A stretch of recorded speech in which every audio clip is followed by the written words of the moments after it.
Your kind of music, all day, all night, right here on your only station, Pawa Radio. Yes, and a very, very, very, very good evening to you. Habari gani? How you doing? Hey, I'm full of life because hey, have you seen people in that republic wameingia kwa kitanda ya prime minister wakalala hapo na wamekula chakula sana huko State House?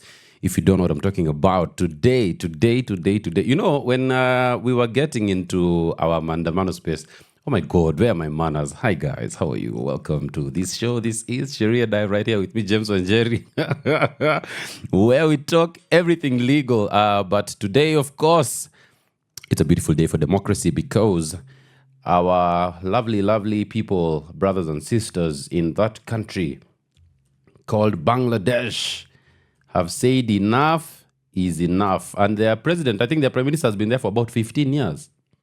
They have ended her 15-year reign. I think she killed so many people during the recent protests that were witnessed in that country. And it's been so interesting to see. They actually stormed the State House. They have even stormed the parliament. They go to the State House, they went, they ate their food, they got into her bed, they're sleeping in there. And you know, let me tell you something. Yes. Guys, it's about the people. You know, I think leaders need to really wisen up.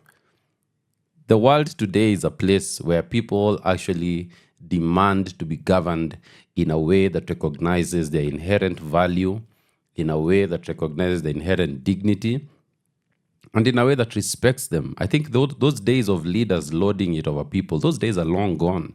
Leadership is about service. And I think all around the world, the people are saying, you need to serve us. The days of politicians serving themselves, those days are long gone. And so I just want to give a big shout out to Bangladesh. We don't know what the future looks like for them, but you know what? The present is beautiful. And now they can decide what they want their future to look like. So big up to our fellows over there in Bangladesh. It's just that we only play Kenyan music. Otherwise, tungecheza ngoma za Bangladesh. Mi hata sijui ngoma za Bangladesh zina soundaje. But you know, it is what it is. Today, on this show, I'm here between 5 and 6 on this Sheria Dive show. I think you're joining it Sheria Drive. So if you're in your car, you're heading home, you're in the mat, you have your earphones in or your AirPods. Also AirPods, you know. We're going to have a lovely show for you because today we're talking about something that happens so often that we've treated it like it's kawaida, and that is sexual harassment in the workplace. Have you ever been harassed sexually in the workplace? And we're going to be looking at what exactly is that when you talk about sexual harassment. What are you speaking about? And as you know, hii show si Storia Jaba. I'm not here to give you my views and opinions. We're here to talk the law. So you're going to be looking at some of the cases that have been decided in court with regards to these matters of sexual harassment. And if you're listening to this and you're an employer, you're in HR, you know, you're a business owner, or even you're an employee, we're going to be talking about some of the things that you need to do in your organizations, because there's a lady who was at Fox News who said that she had been sexually harassed and she won millions of dollars in a settlement. It's a really big issue, and we need to promote safe workspaces for every single person in this Republic of Kenya. So today in our music journey, we're going to be taking it a bit acoustic. You know, you've had a long day. It's a Monday. Some of you are not even looking forward to going to work today. So just want to keep it soft, keep it nice, keep it acoustic, keep it soulful. That's what the music is going to be like today. But remember, if you have any questions on today's topic, or if you want to chime in and give any views, you can do that through the socials at Pawa Radio, at James WaNjeri, and we'll be right here to respond to each and every one of those. And of course, part of the reason I'm excited is because on Saturday, if you remember, if you're listening to this show on Saturday, tumekohoa aje studio? Yeah, bana. Tumekohoa huko studio.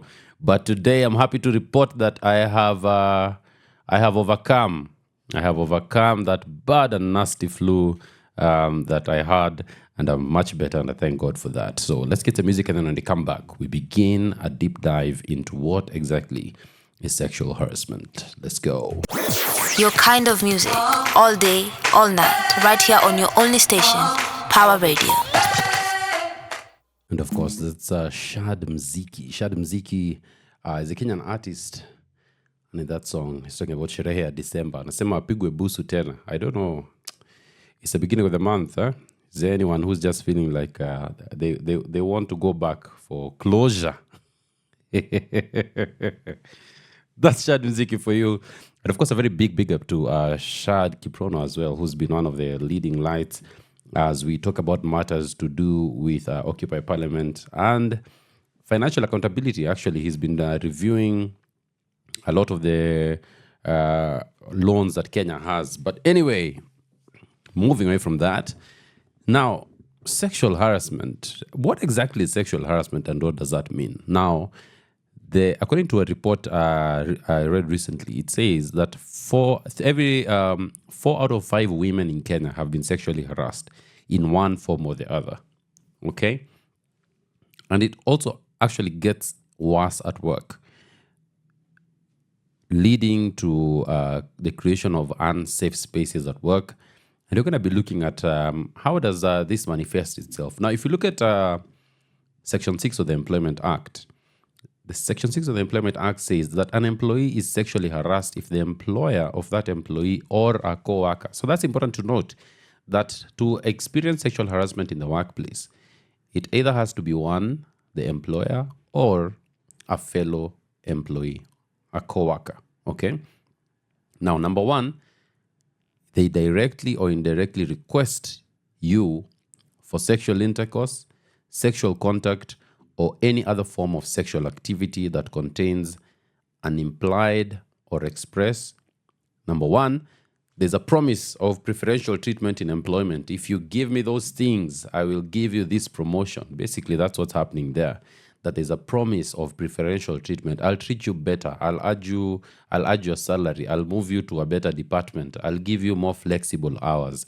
So there's something that you're being promised in exchange, either in exchange for sexual intercourse, in exchange for sexual contact, or any other form of sexual activity. And we're going to be looking at what do we mean when you talk about sex? I think intercourse is clear, right? But what do you mean when you talk about sexual contact or sexual activity? The other thing as well is there's also an implied or express threat of detrimental treatment in employment, where now someone is saying, remember the first one was saying, I'll give you this.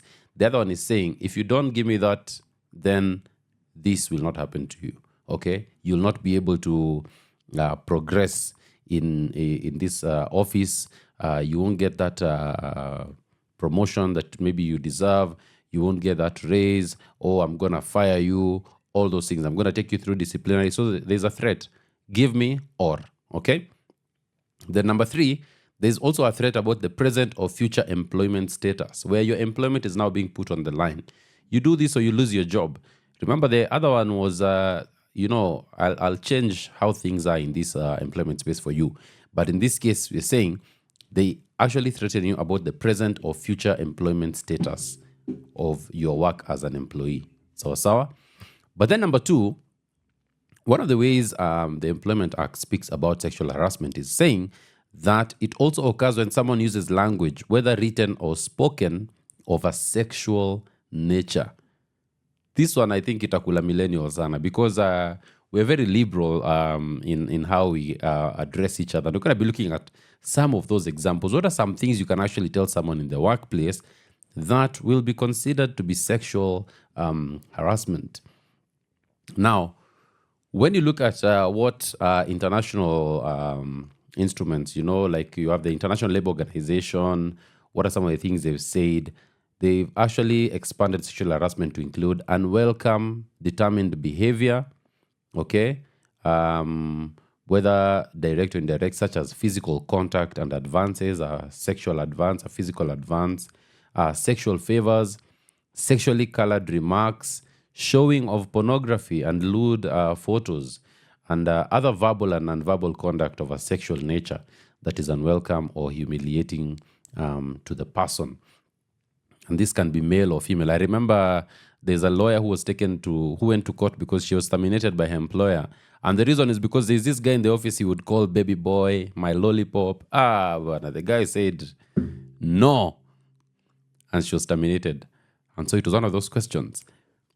What is some conduct that is ongoing in the place of work that could actually be considered sexual harassment. But there's a very key element when you talk about sexual harassment.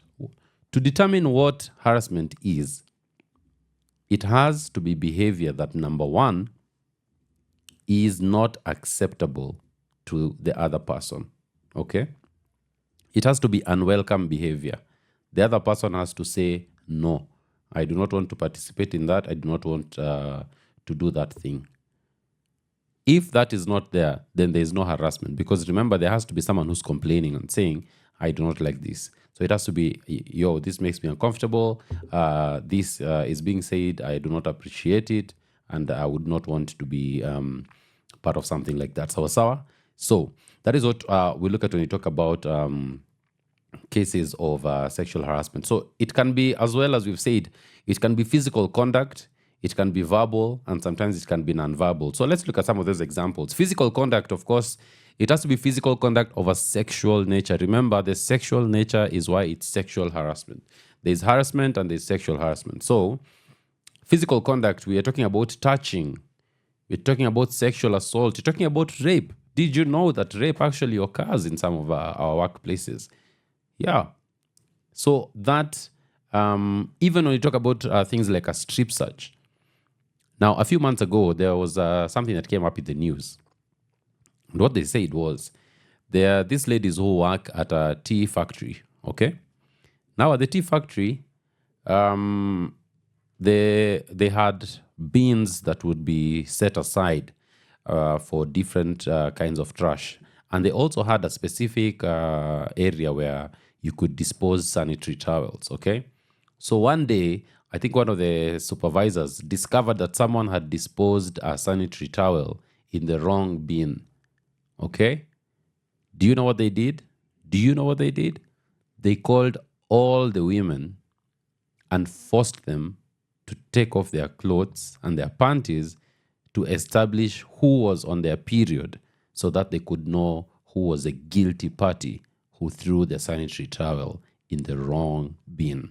They actually conducted a strip search of all these employees, and it was actually said that there were men who were there when all this was happening. So these are some of the realities about things that are happening in our workplaces, and that is very, very illegal. So questions of strip searches, that also amounts to sexual harassment of a physical nature. Verbal, of course, we're talking about unwelcome innuendos. Huo dema amebeba, ukisikia unaambia umebebea hadi watu wa Bungoma. No. Some of those things, they may sound funny, but they're very offensive to women, you know? Or you can even be a man, you know, you're talking about their physique and how their muscles, all that, okay? So there's unwelcome innuendos. Remember, it has to be unwelcome. Then there's suggestions and hints. Utakuja kunipikia lini? Situende kwangu leo unipikie. Such things, guys.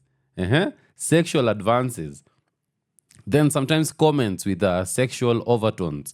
I think I have heard of people who are told, hey, today you look happy, yeah? I think your husband did that thing, yeah? Hey, you got laid. You know, you say something like that and you laugh about it, but it's very, very offensive to the person on the other side.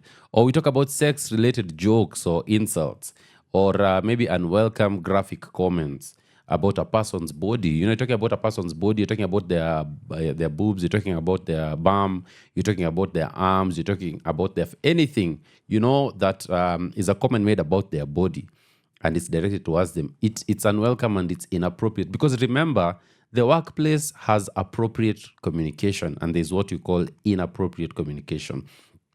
And it could even be comments about a person's sex life or lack of it, you know. And maybe even whistling. If someone passes and there's a whistle, that is part of sexual harassment in terms of verbal forms. Of course, there's non-verbal forms, okay? Imagine your coworker tells you, hey, hebu kama uniangalilie hii Excel sheet. Ukienda kuangalia Excel sheet unapata there's a photo there, an X-rated photo. Maybe they're watching pornography and they've just exposed that to you. Or indecent exposure. You've heard of these stories. I think I remember a friend of mine she was so shocked. She was walking in town and this guy was walking in front of her and, you know, they're walking towards each other. They don't know each other. And this guy just pulls out his penis right there in town in front of everyone. And she was so shocked. So that is also a form of sexual harassment where someone engages in indecent exposure, or even what you call flashing. For instance, imagine if you walked in the office and a chick just opens a blouse, bro. Then the unwelcome display of sexually explicit pictures and objects. So when you talk about sexual harassment, talk about it in those three ways. Number one, there's physical conduct. Number two, there's verbal forms of sexual harassment. And number three, we have the non-verbal forms. When we come back, we're going to be talking about a case of a house help. Someone who worked in a house, and some of the things they were actually subjected to. You actually will not believe this story. And the best part about it is that it made its way to court, and our judges here in the Employment and Labor Relations Court had a chance to look at that and to give their thoughts on it. So let's get some music, and then when we come back, we talk about the case of NML versus Peter Petrosh. Let's go. Your kind of music, all day, all night, right here on your only station, Power Radio. Yes, that is Mutoria with Pressure. And as I told you today, any show tunapeleka tu pole pole. I know you've had a long day, so we just want to make sure that you are having a smooth end to your day. Now, there was a matter, NML versus Peter Petrosh. This matter was actually, this happened in Mombasa. And when you actually read some of the things that happened here, it's actually ridiculous.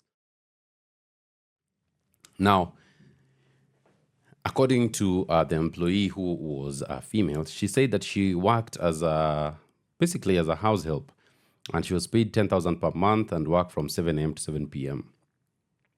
Now, according to her, she said that her boss, who was a guy, he occasionally patted her buttocks as she cleaned and told her that Africans were stupid. This guy was of German descent. Then he also called her a stupid monkey.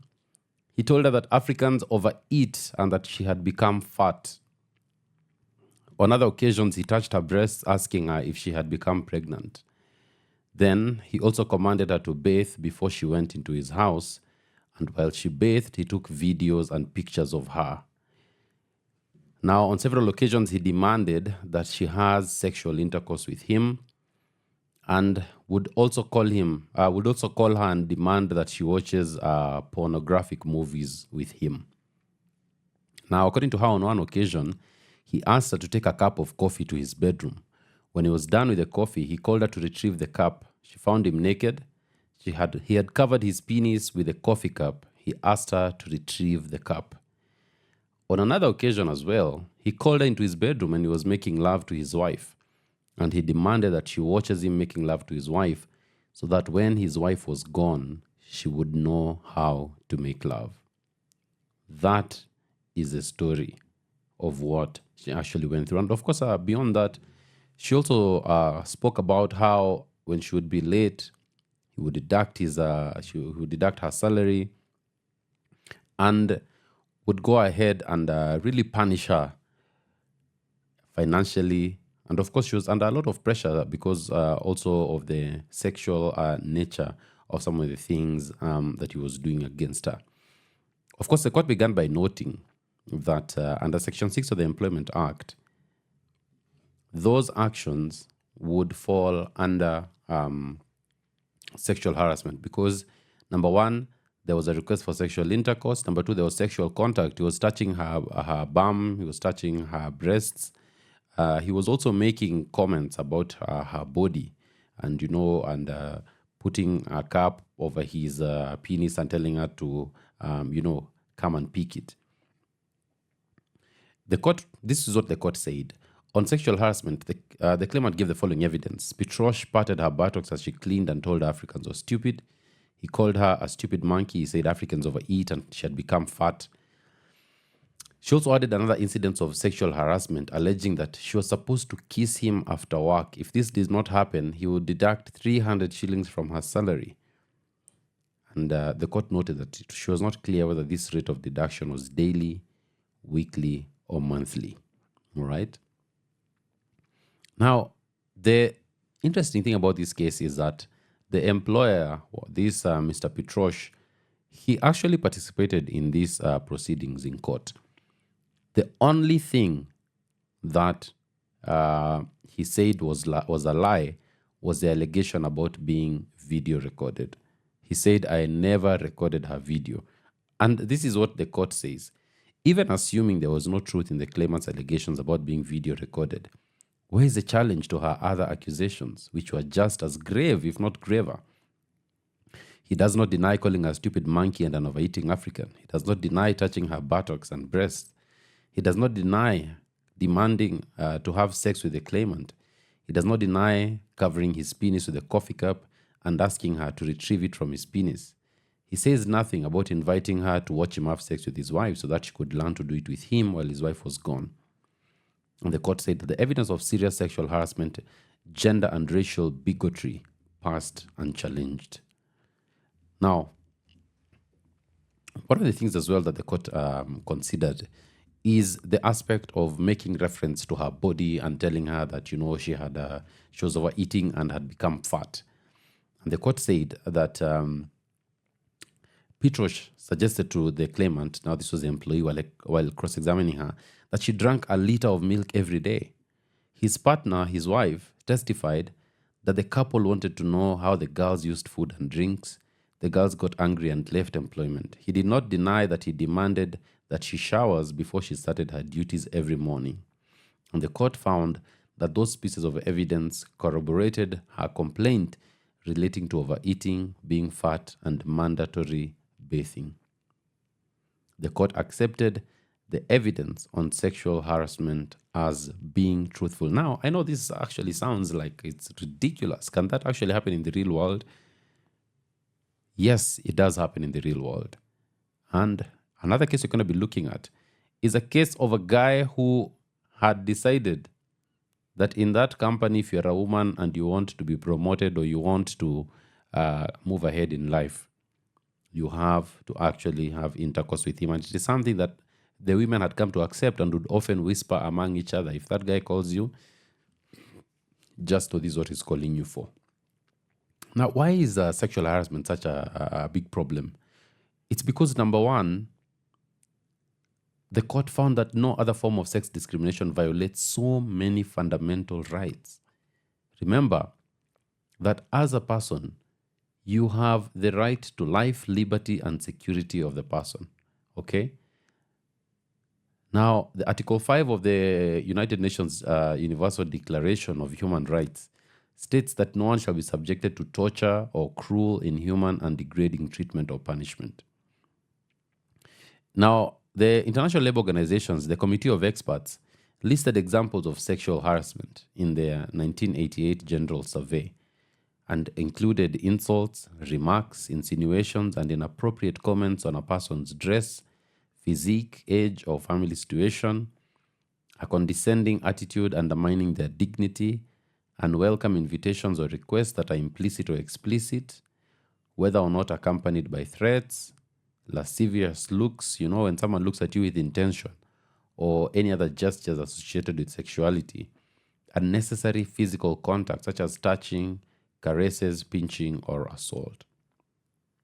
The court found that Article 27 of Kenya's Constitution is unequivocal on equality and freedom of all persons. Under Article 28 of Kenya's Constitution, every person is guaranteed inherent dignity and the right to have that dignity respected and protected. Article 29 of the Constitution of Kenya secures the right of every person not to be subjected to any form of violence from either public or private sources and outlaws treatment or punishment which is cruel, inhuman, or degrading. The court found that her rights, even though she was a domestic worker, were violated. Okay? The court was of the opinion that Petrosh appears to have acted the way he did because he felt she was a mere domestic worker. He objectified her, invading her body by touching her buttocks, and she cleaned his house and touching her breasts. He injured her inherent dignity and assaulted her modesty by demanding that she has sex with him, watching him mate with his wife so she could learn how to do it in the absence of his wife, and by asking her to remove the coffee cup from his penis. And the court, of course, found that she was all the more vulnerable because of her gender, race, and social standing. Because of all this, the court found in her favor and issued her with damages at the rate of 1.2 million shillings, 1,200,000 shillings for the harassment that she had undergone. So, sexual harassment is a very, very expensive endeavor for the employer. And the employer has to make sure that you do not promote a culture in your workplace that perpetuates such behaviors, because should the court find you guilty of that conduct, then the price to pay is truly, truly very high. When we come back, we're going to be looking at another example still from our courts. But remember, at the end of the day, the lesson is this: workplaces need to be safe spaces for every single person, regardless of their gender, regardless of their age, regardless of their orientation, regardless of their sex, regardless of who they are. Everyone needs to feel safe in the workplace. Your kind of music, all day, all night, right here on your only station, Power Radio. Yes, nikuone ukitabasamu. Leo ni ma love songs manze. Hapo tu ndio tunachezea. Tutaki hiyo mchezo. Just feeling good and feeling good.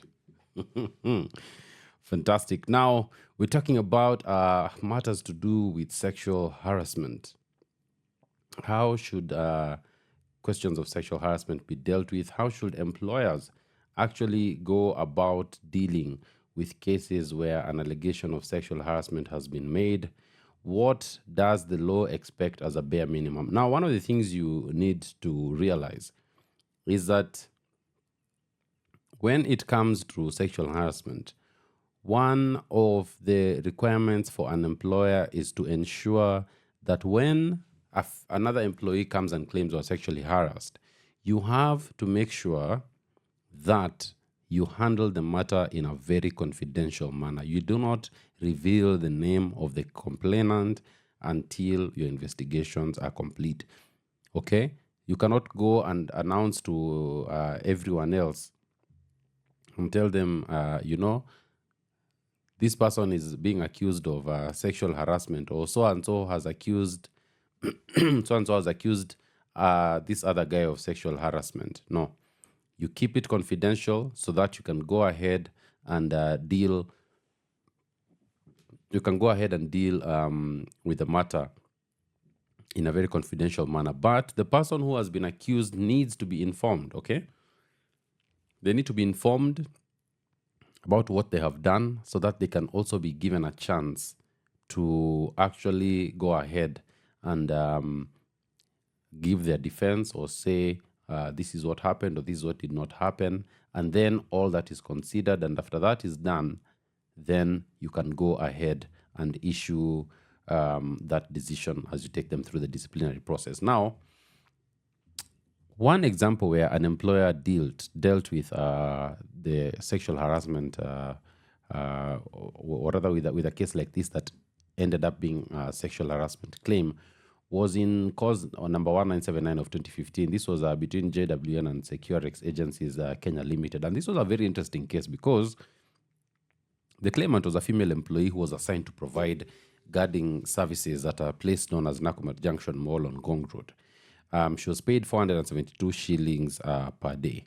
Now, her evidence is that improper conduct was reported against her, and her employer undertook the relevant investigations and found that the allegations were baseless. During the investigations, she continued in employment and performed her duties. She was not aware of the ongoing investigations. Now, one day, the supervisor at Nakumatt Junction Mall convened a routine parade attended by 39 guards who were in the employment of the employer and deployed at the mall. These were guys, this was guys who worked at the mall, okay? They were providing security at the mall. Now, she was present at the parade. A parade was called one day. Then the day supervisor known as Gideon consulted the night supervisor known as Nicodemus. The day supervisor then addressed the parade and announced that there was a female guard who had been captured on CCTV footage having sex with a stranger. The supervisor stated that the guard in issue had depicted disrepute to the organization, okay? Kuna mtu alipatikana akifanya tendo la usinzi. I think that's the word they use, eh? Now, the culprit was not disclosed, but the supervisor undertook to have the culprit taken to the employer's office by 10 a.m. and would be summarily dismissed. So, as you can imagine, the 39 members at the parade became very anxious. And then the supervisor explained that whoever would be picked was the culprit.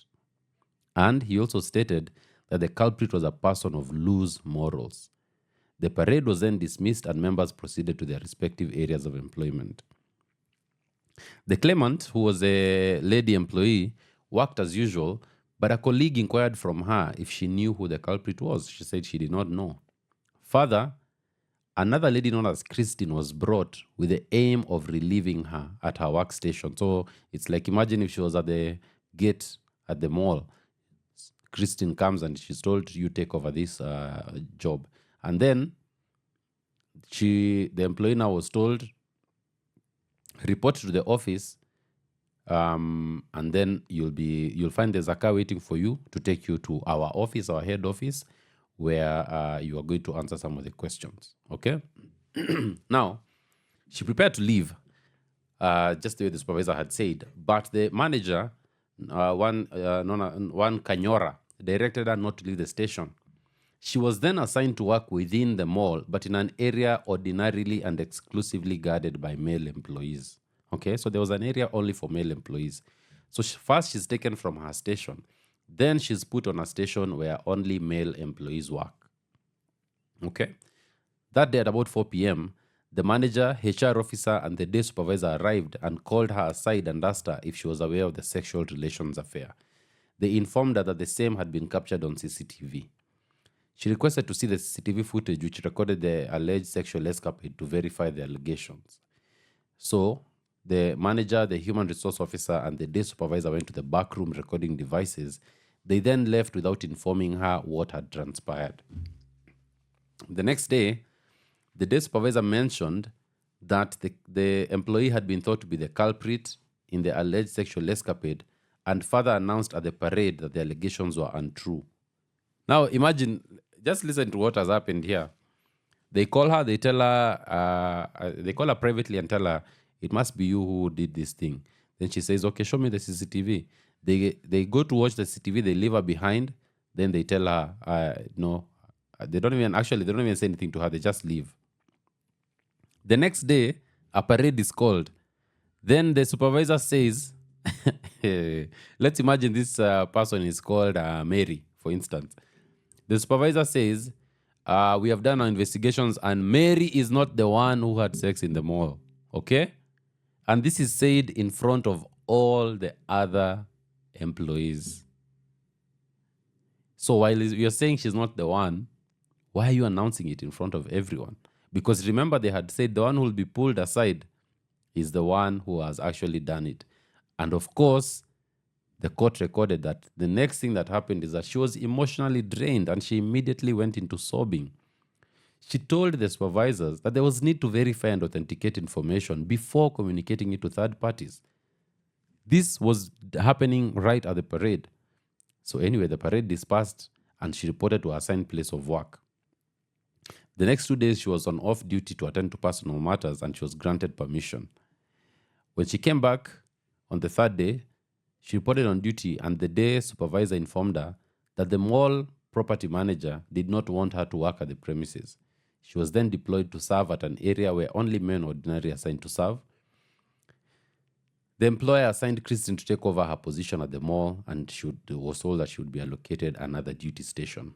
Now, when she went back to work, she worked for 3 hours and then she was told, you're being summoned to the head office. When she went to the manager, he apologized for the public communication about her on the alleged sexual escapade, and she was told that she would be redeployed. She took off her uniform, changed in civilian attire, and headed home to be recalled for deployment. She was actually never called back to come and work. Okay? Now, this actually gets worse because as she was staying at home, her husband started wondering, why are you not going to work? So what does he do? He goes to her workplace to inquire, what happened? Why isn't my wife coming back to work? Why isn't my wife coming back to work? He was then told, Your wife inasemekana alikuwa she was catching strokes here at the mall. And you can imagine what now that did to the marriage.